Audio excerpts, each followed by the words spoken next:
30ویں رات آ گئی، آخری رات ہے، صبح عدالت میں جانا ہے۔ درود پاک پڑھتے پڑھتے سو گیا۔ سرور کائنات علیہ الصلوۃ والسلام نے خواب میں پھر کرم فرمایا، فرمایا علی بن عیسیٰ وزیر کے پاس جاؤ، وہ تمہارا قرض ادا کر دے گا۔ کہ حضور میں چلا تو جاتا، مگر اگر وہ مجھ سے یہ کوئی پروف مانگتا، کوئی ایویڈنس مانگتا تو میں کیا جواب دیتا؟ پیارے آقا علیہ الصلوۃ والسلام نے فرمایا کہ ایسا کرو، اسے یہ کہنا کہ آپ کا ایک راز ہے جو آپ جانتے ہیں اور رب جانتا ہے، اور وہ راز یہ ہے کہ آپ روزانہ فجر کے بعد 5000 بار درود پاک پڑھتے ہیں، اور جب تک درود پاک مکمل نہیں ہوتے آپ کسی سے بات نہیں کرتے۔ اب جب صبح اٹھا تو بہت مطمئن کہ اب تو دلیل بھی آ گئی ہے، پہنچ گیا صبح صبح علی بن عیسیٰ وزیر کے پاس، اس کا دربار لگا ہوا ہے۔ اس نے پیغام بھجوایا کہ میں علی بن عیسیٰ وزیر صاحب سے اکیلے میں ملنا چاہتا ہوں، پیغام لایا ہوں۔ درباری نے آ کر پوچھا، وزیر صاحب پوچھ رہے ہیں کس کا پیغام لائے ہو؟ کہا میں نبی پاک علیہ الصلوۃ والسلام کا پیغام۔ السلام علیکم ورحمۃ اللہ وبرکاتہ۔ فرینڈس، آپ سب کیسے ہیں؟ امید کرتی ہوں آپ سب خیریت سے ہوں گے۔ تو فرینڈس، آج ہم جانیں گے درود پاک کے بارے میں۔ ایک فضیلت ہے، جو ایک شخص تھا اس کا وہ ہر طرف سے کولیپس ہو گیا تھا، نہ اس کے فائنینشلی کوئی پیسے نہیں تھے اس کے پاس جس سے وہ اپنا قرض ادا کر سکے۔ قرض ادا کرنے کے لیے وقت دیا گیا تھا، اور اس نے اس وقت میں درود پاک کو پڑھا، اور اپنے ایمان بھی آپ کا جاگ جائے گا اس کے ذریعے سے۔ چلیے ویڈیو کو سٹارٹ کرتے ہیں۔ ایک دوست نے اپنے دوسرے دوست سے قرض لیا، اور قرض لینے کے بعد جو ٹائم تھا وہ پورا ہو گیا۔ اب پیسے اس نے نہیں لوٹائے، بڑی کوشش کی اس نے کہ بھائی میری رقم واپس دے دیں، اس نے نہیں دیا۔ اب وہ یہ کیس لے کر عدالت میں چلا گیا، اور جج صاحب سے جا کر اس نے کہا کہ اس نے میرے پیسے دینے اور یہ میری رقم نہیں لوٹا رہا۔ تو جج صاحب نے کہا کہ تمہارے پاس 30 دن ہیں، ودن 30 days تم نے اس کے پیسے واپس لوٹانے ہیں، ورنہ پھر تمہارے خلاف فیصلہ ہو جائے گا۔ تو وہ شخص گھر گیا۔ اب اس نے کیا کیا، اس نے صبح سے لے کر شام تک درود پاک پڑھنا شروع کر دیے۔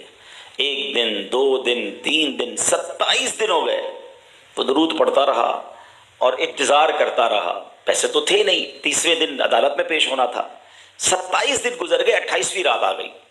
خواب میں اس کو کسی نے آواز دی کہ گھبراؤ نہیں، تمہارا قرض ادا ہو جائے گا۔ اگلے دن پھر درود پاک پڑھتا رہا۔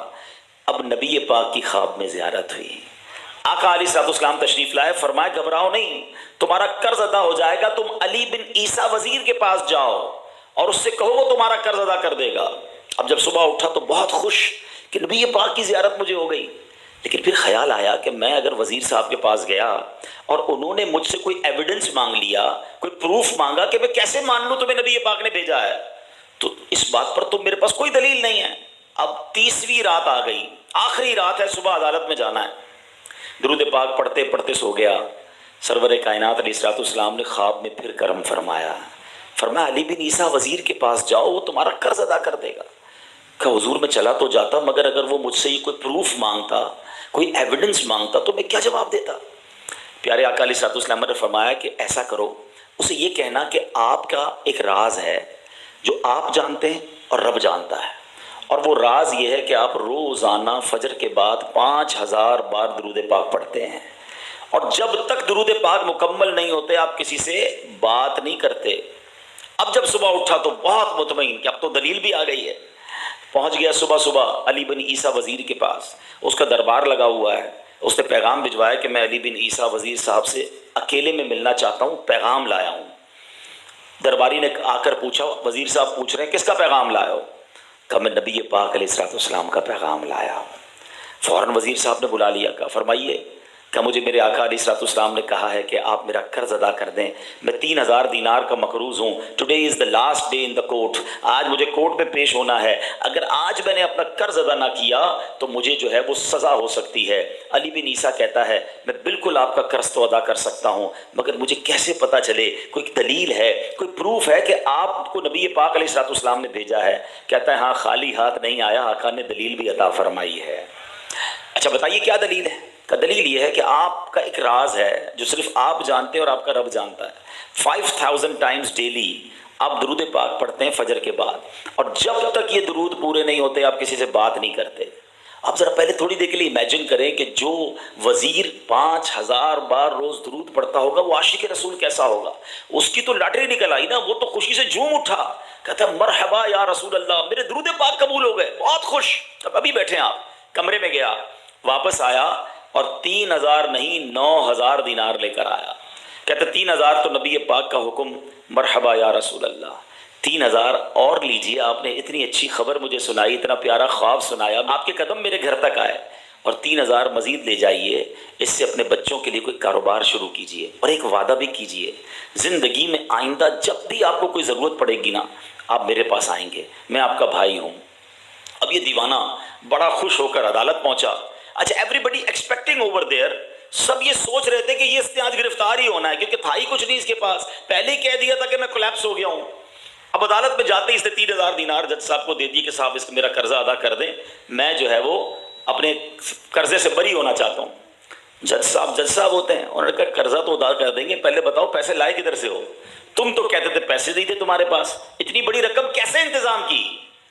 اب بھری عدالت میں گویا اس نے زبان حال سے یہ کہا کہ اتنا دیا سرکار نے مجھ کو, اتنی میری اوقات نہیں, یہ تو کرم ہے ان کا, ورنہ مجھ میں تو ایسی بات نہیں. اب اس نے بھری عدالت میں پورا واقعہ سنایا کہ میں نے تو کچھ نہیں کیا, آقا خواب میں تشریف لائے, میں وزیر صاحب کے پاس گیا, انہوں نے یہ پیسے دیے. سنو اس زمانے کے جج بھی کیسے ہوتے تھے, وہ جج دوران عدالت اپنے کرسی سے اٹھ کر کمرے میں چلا گیا. تھوڑی دیر بعد جج صاحب واپس آئے اور 3000 دینار اس کے ہاتھ میں دیتے ہیں. کیا سارا ثواب علی بن عیسیٰ لے جائے گا؟ میں بھی تو آقا کا امتی ہوں, تمہارا قرضہ میں ادا کرتا ہوں. اچھا, اب جس نے کیس کیا تھا, سبحان اللہ, کیا ماحول تھا, کیا انداز تھا, کیا دل تھے, وہ بھی تو دیکھ رہا ہے, کہتا ہے میں بھی تو آقا کا امتی ہوں, رکے ذرا, کاغذ قلم دیجئے, بندے کو میں قرضہ ہی معاف کر دیتا ہوں. اچھا, قرضہ ہو گیا معاف. اب جو 3000 جج صاحب نے دیے تھے, وہ بندہ کہتا ہے جج صاحب ہوں واپس لے لو, میرا تو قرضہ ہی ادا ہو گیا. تو جج صاحب کہتے ہیں جو پیسے آقا کے نام پر نکال دیے میں نے واپس نہیں لینے, یہ سارے تم ہی لے جاؤ. اب یہ 12000 دینار لے کر یہ عاشق رسول جھومتا ہوا اپنے گھر پر جا رہا ہے.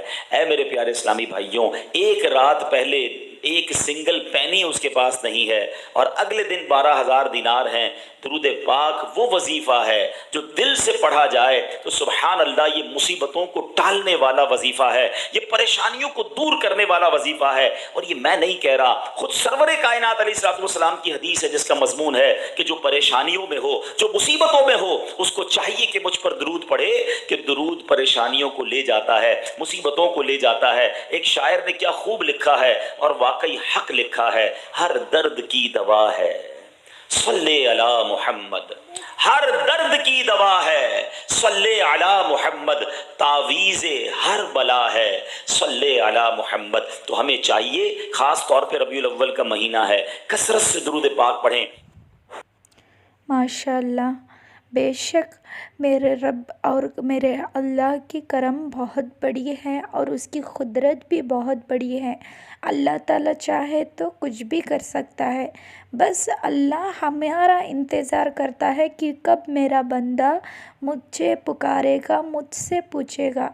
اگر ہم اللہ سے پوچھیں گے, اللہ کے پر توکل کریں گے, اللہ ہی کے پر یقین اور ایمان رکھ کر اللہ سے مانگیں گے, صرف اللہ ہی کو اپنا رب مان کر اس سے مانگیں گے, تو اللہ تعالیٰ ضرور ہماری ہر ایک جائز خواہش پوری کرے گا. اللہ تعالیٰ ہمارے زندگیوں میں ہر ایک مصیبت کو نکال دے گا. کوئی بھی جتنی بھی بڑی پریشانی ہو, کوئی بھی پریشانی ہو یا کوئی بھی جائز حاجت ہو, اگر آپ کو کوئی وظیفہ کرنا ہے تو صرف درود ابراہیم کا وظیفہ کریں. دیکھیں فرینڈس, اگر آپ دوسرا درود پڑھنا چاہتے ہیں تو پڑھ سکتے ہیں, لیکن بہتر میرے خیال سے یہی ہے کہ درود ابراہیم پڑھیں, کہ ہاتھ میں جتنا ہو سکے اتنے درود پڑھیں اور اپنے حاجت کے واسطے دعا کریں. اللہ تعالیٰ جو کوئی بھی مراد ہو اللہ تعالیٰ پورے گا. آپ کے ہاتھ میں نہیں ہے لیکن اللہ کے ہاتھ میں ہے, اللہ اسے ضرور قبول کرے گا. آپ کی جو کوئی بھی حاجت ہو, خواہش ہو یا پریشانی ہو، تکلیف ہو، جو کچھ بھی ہو، اللہ تعالیٰ اسے اپنے فضل و کرم سے اسے عطا کرے گا۔ اگر مشکل ہو تو اللہ تعالیٰ اسے بھی مشکل کو دور کرے گا۔ تو اللہ کے پر توکل رکھیں۔ اگر آپ کو یہ ویڈیو پسند آیا تو اپنی بہن کے چینل کو ضرور سے سبسکرائب کریں، جو جنت ریاکشنز 9.5 ہے، اسے ضرور سے سبسکرائب کریں۔ فرینڈز، میں انڈیا سے ہوں۔ سبھی مسلمان بھائی اور بہنوں سے، ماؤں سے ریکویسٹ کرتی ہوں کہ آپ کو میرا ویڈیو پسند آیا، میرا چینل پسند آیا تو ضرور سے سبسکرائب کریں اور لائک کریں، شیئر کریں، کمنٹ کریں۔ امید ہے کہ آپ کو ویڈیو پسند آیا ہوگا۔ اپنے دعاؤں میں یاد رکھیں، اپنا اور اپنوں کا خیال رکھیں۔ جزاک اللہ خیر۔ السلام علیکم ورحمۃ اللہ وبرکاتہ۔